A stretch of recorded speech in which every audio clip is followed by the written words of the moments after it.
Pwede na lang mag-resume sa oras.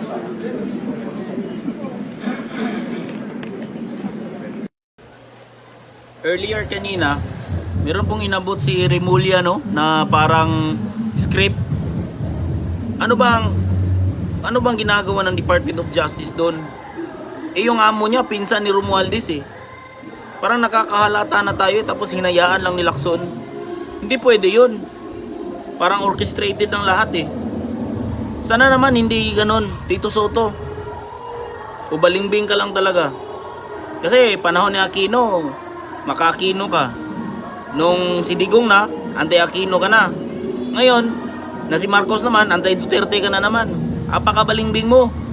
Balimbing.